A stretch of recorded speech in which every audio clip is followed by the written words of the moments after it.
Dadak na. Okay, diba? Sarap ba? Ayan. Opo, masarap. Yeah, Ating pamilya! Follow for more! Nice!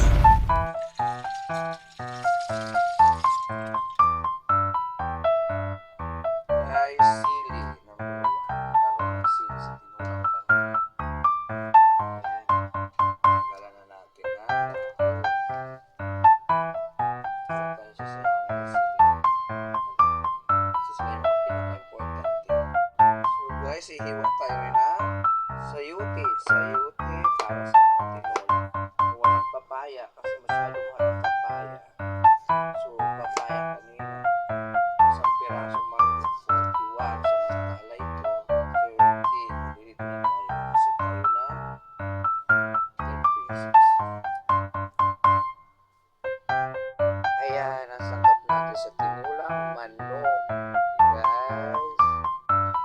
So guys, lagyan natin ng bawang. Isahin muna natin ang ingredients para at least yung lasa ng manok is matatanggal. So kailangan natin ng bawang para sa isahin muna natin ang konti para at least yung lasa ng ano ay hindi magiging mabango siya pag lagyan mo ng bawang. Isang siya sa sinigang naman. Kasi hindi naman talaga fresh yung dito sa Manila. Diba? Dito sa probinsya na huhulihin mo pa bago mo kumain. Guys, wait lang.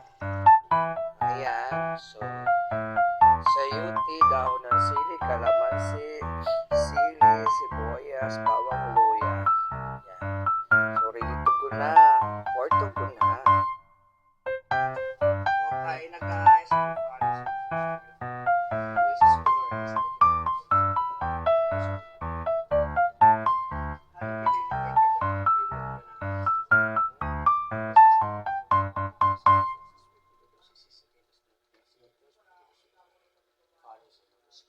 Amen. Let's eat.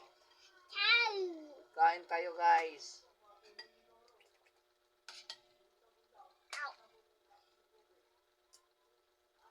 Hugas na muna ang kamay. Mabuti. Magugas ng kamay.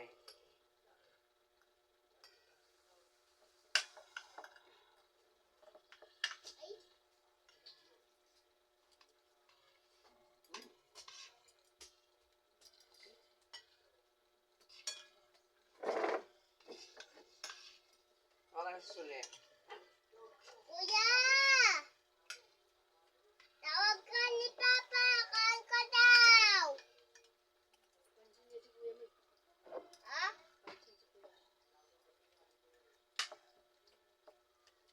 Sarap. Thank you for watching.